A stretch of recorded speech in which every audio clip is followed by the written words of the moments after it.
feel like, cause I can't say shit. I've had pussy with a gun in my hand. So it's like sometimes the more dangerous, sometimes that shit do be better. Cause you low key be like, it ain't at your head, but bitch, if I see some shit move in this closet, oh, I'm gonna blow you and this nigga bite. Like, you know what I'm saying? See, or when you know a bitch got a crazy baby daddy, but the whole time he ain't crazy, he just beat on this bitch and got her scared. Cause my bad, PSA, sorry about the interview. But look. Y'all baby daddy not gangster, bro. He just whoop on y'all. That nigga's a whole hoe. That nigga pussy is a bitch. First and foremost, if that man is beating on you, beat him back. And if you're too small to beat on him, girl, play real nice and poison him. Slowly. In fact, no. And do it so it makes sense, right? First, you have to make him dependent on you. When you start the poisoning process, do it in small dosage and do it with something that has an antidote to it. So while he's gone throughout the day, he gets sicker and sicker and he only feels better when he's with you. So now he doesn't have the energy to beat on you no more. And psychologically, he's thinking of you and thinking of your home. So now you've put him in a state of like his guards down. He don't even have the energy to beat on you no more because he's slowly getting poisoned, right? Now once his guard's down, you start doing his skincare routine. It's easier to like have stuff absorb through the skin and then have it dissipate later than it is through the bloodstream, okay? Start poisoning him slowly through his skin routine and then just wait for that nigga to have a heart attack and fucking die.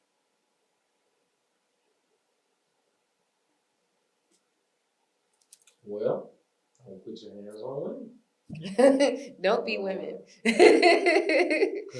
Did you not know what our grandmas was doing back in the day? Why do they think they had 6, 7, 8, 9 husbands? All of them died of a heart attack. I'll tell you. She just that good of a cook. She uses that much lard that all of her niggas is dying of heart attacks. See, my people that killed they niggas, they wasn't heart attack people.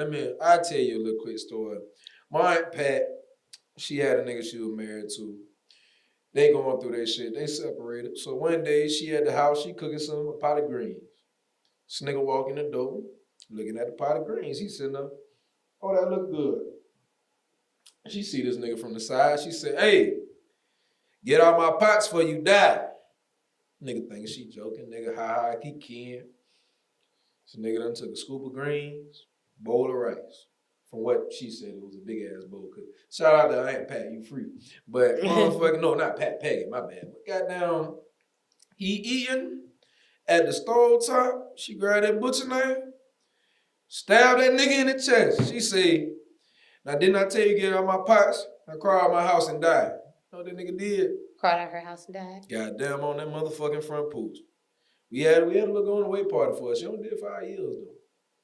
But her new nigga, I guarantee you, he gonna be going through the motherfucking pies. But back to more conducive things. Obviously, like we were saying, we did have, your top 2 picks that you had. But obviously, college is when you said you started getting a dominatrix. What was your first dominatrix experience type shit? I was on Craigslist. Okay. I was on Craigslist and I was angry and I was like, I want to kick a man. I want to kick the shit out of a man. I had been accosted by this fucking boy on campus. I was just in like a terrible, shitty mood. This is my first active one that I can remember. I've been dominating men forever. Like the first, I remember I have a guy that I still talk to that I'm cool with, like semi-cool to this day. He's like, my first ever bully was you. I was a nigga's first bully. I want y'all to know that right now I stand 5'2", maybe 5'3", brother. I'm 158 pounds. Oh God, you was a little midget thing. I was a nigga's first bully. This is after I reached my growth spurt. I saw that nigga smiling in kindergarten, and he just had these deep dimples, and everyone was so happy to see his stupid ass. And I just remember watching him standing over by the bookshelf, enjoying reading the book that I happen to fucking like, and I had that book at home, so you shouldn't be reading the book that I have at home. I pushed the shit out of him into the bookshelf and knocked him in the bookshelf over. And I told that nigga to stop smiling. So you was just an asshole for no reason. I ain't dominating. You just a dickhead. Like, what the fuck?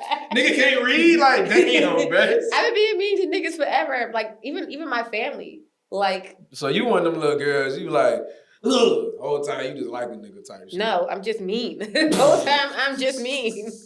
The whole time I didn't like issues. So you Akeisha Turner, basically. That's you. Bro, you gonna beat the dog shit out of niggas for no reason. You wanted to be 5'3", got a big nigga that's always quiet. They be thinking the nigga just quiet whole No, time. that nigga scared. You done took this nigga away from his family and friends, done beat on him in a cold room, be feeding the nigga kale sandwiches and bullshit like that. You ain't about shit. Look, don't look at me like that. You ain't gonna beat me, nigga. And guess what? That nigga is exactly where the fuck he want to be at. All right, he love it there. Nigga, that's called what that shit? The Pavlov shit. Yeah, Stockholm syndrome. Yeah.